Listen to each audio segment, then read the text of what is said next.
friends. Hope you all are doing well and staying safe. Welcome back to the Football Mania, the one stop platform which brings you all the latest news, insights, and updates from the football world. Wow, what a very good game week for football fans, and I'm sure you all must have watched how the Premier League unfolded this week. And it was something which I was expecting. Most of the predictions which I had made for this game week was, spot on, I would say. But let's how to assess this game week. It is something which I have never posted a video before, but I thought let's just assess the game week and see how the table stands. So, like if we talk about the start of the weekend, we saw a very good London derby between Tottenham and Crystal Palace, and it started off with an upset. You saw how Crystal Palace were, having a very robust shape, and Patrick Vieira has drilled a very good mindset among his players. And Nuno Espirito Santo, after the back of three consecutive 1-0 wins, started off this game week with Tottenham at the top of the table. However, we all know that football can change in an instant, and a red card for Tanganga was something unfortunate. But we saw how Palace took advantage of the situation and scored three goals within 15 minutes. And from there, it was all about how Palace would, be able to manage the game, and they ended up winning 3-0.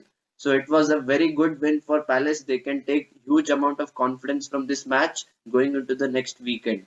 And talking about how the other fixtures fared, we saw Manchester United. Everyone were talking about the return of Ronaldo to Old Trafford, and Cristiano didn't disappoint one bit. It was a thoroughly commanding win, a commanding performance by the Red Devils with a 4-1 thrashing of Newcastle. No disrespect to Newcastle, the Magpies know how to play. They always are with a 4-5-1 kind of formation with Joelinton up top. But we all knew how Steve Bruce has drilled his players with a completely different mindset. They are usually defensive, but they can pose a threat on the counter attack. And the man himself came to life. He conserves his energy, Cristiano, and then after a sudden burst of speed, he knows when to, utilize his energy to the optimal. And that's exactly what we saw in this match. He once again scored a brace. We all knew that he has come to Old Trafford to win titles, and with Cristiano, this is a definitely title challenging squad of Manchester United. There is no question about it, and I think that they can only improve from here because there were a few signs where they were looking shaky at the back. But I feel that in the long run, over the course of this season, they will rectify most of their mistakes and will pose a major threat for the title. And moving on to the next title contender, we saw Chelsea, who were in action against Aston Villa. They were playing at Stamford Bridge, and everyone was once again talking about yet another man who is returning to his old club. This time it was Romelu Lukaku, and all the talks were surrounding for his goal scoring prowess and how he would fit into this Chelsea squad. And we saw a very dominating performance by Chelsea. Yes, Aston Villa were without Emiliano Martinez and Buendia because of their issue when they faced Brazil in Argentina, and it was a very big miss. However, they still created chances with Ollie Watkins and Danny Ings. So it was a very close affair in the first half. I felt that Chelsea started a bit conservative and they were not too proactive in the first 15 minutes. However, we know that Lukaku only wants one chance and he can bury it. So the way he took control of the ball and then, wrong-footed Konsa was just brilliant to watch in the 15th minute, and he slotted it in the back of the net. So you're thinking that Chelsea, once they're 1-0 up, Thomas Tuchel knows how to exactly play, how to manage the game, and how to block the half spaces which Aston Villa are looking to exploit. But it was a very, a professional win, I would say. Thomas Tuchel has set up his side in a way that we can expect them to be title challengers. Of course, they are the champions of Europe. So this time around, they have Lukaku, they have even Saul Niguez, who looked very good on the ball in this match. So it was all in all a very good performance by Chelsea, and we can expect them to continue their winning momentum. And with this, they're at the joint top of the table with 10 points from 4 matches. So if we talk about the remaining pack, we saw, as you saw my last video, Arsenal winning against Norwich. So it was once again a very unconvincing win this time. We all know Arteta is having his issues with the injuries, and all the key players did come back to the squad. And a 1-0 win was, just in the end deserving, because Aubameyang was at the right place at the right time.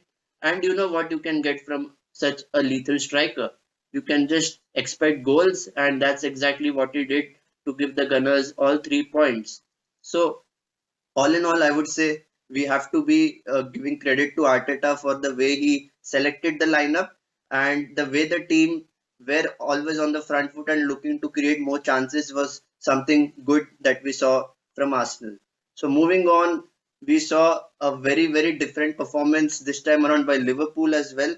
They took on Leeds yesterday, and at Ellen Road, you know how the crowd is, and especially playing against Liverpool, there is an added element of excitement and drama from the fans. You all expect the fans to go crazy whenever Leeds score, and it was Bielsa versus Klopp, so it was going to be a very fascinating game to watch. And we saw how Leeds were controlling the ball. They were creating those half spaces and not allowing the Liverpool defense to stay solid.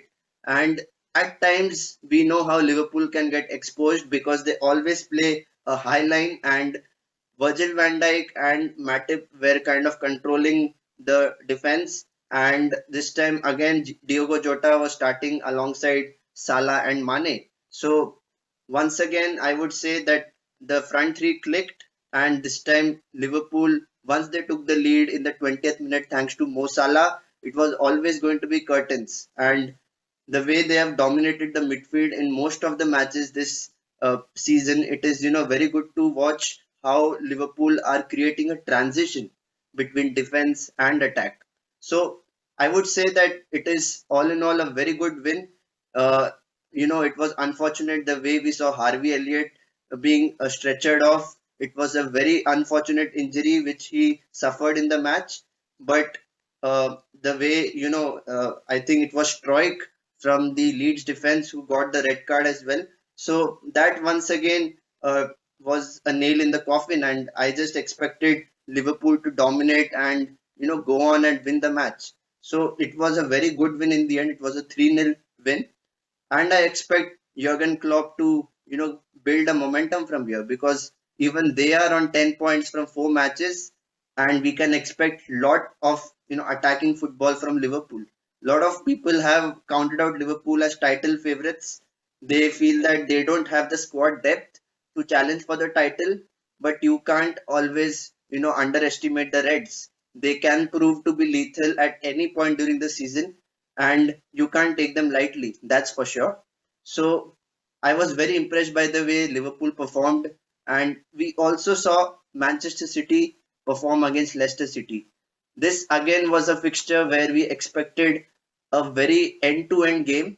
We expected Guardiola to actually, you know, um, be conservative and be, reactive in the first half, and that's exactly we saw what we saw. We saw both teams who were really cagey, and it was a very good stalemate in the first half. However, in the second half, more half spaces opened up. Bernardo Silva got more time on the ball. We saw how Jack Grealish was, creating havoc for the defense of Leicester City on the right hand side and creating those good crosses for the strikers to score. However, we all know that there is a man called Bernardo Silva who, goes into those pockets of spaces in the attacking third and is always there at the right place at the right time to, find the back of the net. And that's exactly what he did. And Manchester City, once they get the lead, it is very difficult to take possession of them. And when they are having the lead, they know how to manage the game. So it was a very professional performance, I would say, from Manchester City. They went on to win 1-0, and it was once again a very important, crucial victory. Because in the grand scheme of things, you would say that, Manchester City always starts slow, but a win vital 3 points is something which they can, build on. And we all expected Kevin De Bruyne not to feature.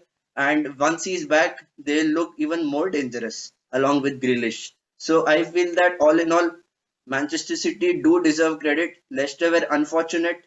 I think Jamie Vardy had one goal disallowed because he was marginally offside. So I feel that yes, the outcome could have been different, but kudos to Manchester City, the way they handled the game. Every time I see them, they look like the clear favorites on paper, and the quality on the pitch is there for everyone to see. So I was really impressed by the way City started this game and finished this game. So talking about the remaining fixtures, I was, quite impressed by even Brighton, the way they performed against Brentford. This was always going to be a very cagey affair, and the community stadium in Brentford is a place which is, buzzing with energy because they are a new team. They require the support of the fans, and the fans didn't disappoint one bit. And in the end, Brighton scored the crucial goal from Leandro Trossard to give them a 1-0 victory. So all in all, I would say this game week was really frantic. We saw some really good matches. The expected teams, the top four teams, to be honest, played really well and ensured that they do their professional job. That is to earn the 3 points and move to the next weekend. We also saw Arsenal getting their first victory of the league, and it was very crucial for Arteta's men as well. So, guys, what do you think? Which one was the standout result of this weekend? Please do let me know in the comment section. And for regular updates from the football world, please do not forget to subscribe to my YouTube channel. So until next time, stay safe and take care.